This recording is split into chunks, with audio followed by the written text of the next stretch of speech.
So this woman ends up running underground poker games for celebrities like Leonardo DiCaprio, and she goes to prison for it, and then they end up making a movie about her. Now, the woman's name is Molly, and Molly is only 19 years old when this story starts, and she's living in Colorado. And Molly, she's got something good going for her. She really excels at mogul skiing. In fact, she's one of the best in the US, ranked 3rd in the whole country, and she's on the US ski team. But one day in 1998, she runs into a big problem. She's attempting to qualify for the upcoming Winter Olympic Games when suddenly, kapow, she gets injured. And this is devastating for her. I mean, skiing is her whole life. She spent years training for the Olympics. She was really hoping to make a name for herself. Now, what's she gonna do? Well, ultimately, she decides to change course and go to law school. However, before that, she plans to take a year off and move to Los Angeles. I guess just to have some good times before she has to go back to school and be all serious about studying again.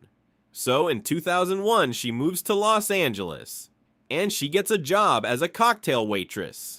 And all of that is going fine. But then one night she meets this dude, Darren. And Darren, he works in real estate. He also co-owns this sort of famous nightclub called the Viper Room. You might have heard of it. And Darren, he appears to really like Molly. I mean, she seems like a go-getter. So he asks her if she wants to come work for him as his executive assistant. And Molly, she's like, all right, and she goes and she works for him for a while. But here's where it gets interesting. In 2004, this famous actor enters the story, Tobey Maguire. And so Tobey apparently knows Darren. And one night he approaches him and he gives him the idea to host a high-stakes underground poker game in the basement of the Viper Room. And if he does, he could get like A-list celebrities to come and play. And Darren is like, yeah, sure, of course, anything you need, buddy. But he's not about to oversee a poker game himself, so he turns to his assistant, Molly, and he puts her in charge of it. Here's the thing about that though, Molly, she doesn't know anything about poker, much less running a whole game. So she goes home and she starts Googling stuff about how to play and like, what kind of music do poker players like? And she figures it out and she sets the whole game up, and people show up to the game, like important people, like billionaires and Wall Street investors and A-list celebrities like Leonardo DiCaprio and Ben Affleck and Matt Damon and of course Tobey Maguire, and you know they all play, and I assume everyone has a good time. And at the end of the first night, Molly has made $3,000 in tips just from like being nice and making sure everyone is comfortable, and this is great money for her.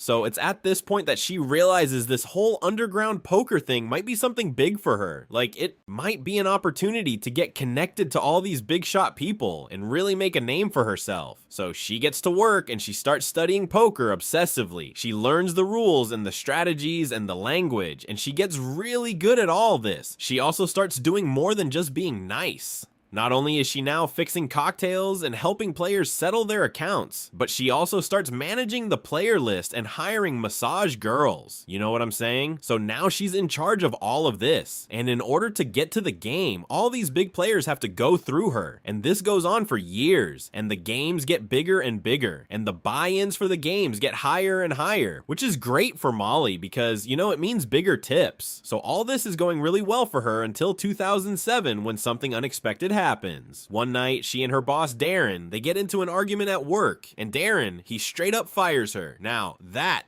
sucks for her, but that's not gonna be the end of Molly. That's just not who she is. She is a hustler, and since she's been the face of these underground poker games and everyone has been going through her, she decides to start her own game. And in 2008, she begins hosting her own underground poker games out of nice hotels around Los Angeles. And by this point, Molly is making a ton of money, about $4 million a year just from tips. And that's great and all, and you know, she's happy, but apparently it's not all fun. Like, she has to deal with a lot of shitty people. Sometimes the people playing don't pay the money they lost, and she has to deal with them. Plus, some of these rich guys are just straight up rude to her. Not only that, but at some point, old Tobey Maguire, who still plays her games all the time, he allegedly starts being a dick to her too. Like, one night, he just begins to treat her like crap, and he offers her a $1,000 chip to bark like a seal that wants a fish. And of course, Molly refuses. Like, she's not about to bark like a seal for a tip and be humiliated. And then allegedly, Tobey gets all offended and pissed off, and he storms out of the game. And eventually, he's so pissed off that he convinces the other players to move locations to another rich guy's house away from Molly, which ultimately ruins her whole operation. However, like I said, Molly is a hustler. She's not gonna let guys like Tobey stand in her way.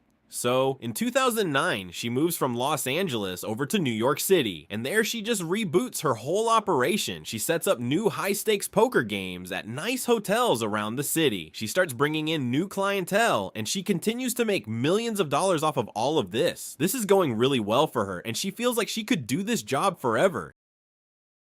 Is to not only set up the games and host them, but to become the house, meaning she's fronting some of the money and taking a percentage of the winning pot. And up until this point, she was only making money off of the tips, but now she's sort of acting like the casino. Once she introduces this aspect to the game she's running, this officially makes her whole operation illegal. Not only that, but she unknowingly isn't vetting the players that she lets into her games well enough, and she ends up accidentally letting some guys play who have ties to the Russian mob. And on top of that, I guess the Italian mob hears about her operation and how much money she's making, and now they want in on her business as well, and they want her to pay them like a protection fee or something. And Molly's like, nah, I'm not gonna do all that. But then one night in 2010, they decide to make her pay. So she's at her apartment and someone knocks on the door, and so she goes and answers it, and boom, it's some mafia goon pointing a gun at her. And then pow pow, he starts beating her. After he beats her, he takes everything from her safe, cash, jewelry, everything. Then he threatens her and her family. Now, lucky for her, the feds coincidentally end up arresting a bunch of mob members for reasons completely unrelated to Molly. And once these mob guys go to prison, they can no longer harass her. So she continues her illegal underground poker business. But then in 2011, the FBI gets word of the game she's running, and they bust in and they raid one of them, and they also end up freezing all of her assets. And so now she knows it's about time to quit the illegal gambling business. But unfortunately for her, it's too late. In 2013, bam, she gets arrested. And I don't have a mugshot, but here's what she looks like in real life. And so ultimately, Molly takes a plea deal, and she only gets sentenced to just 1 year of probation after all that, and 200 hours of community service.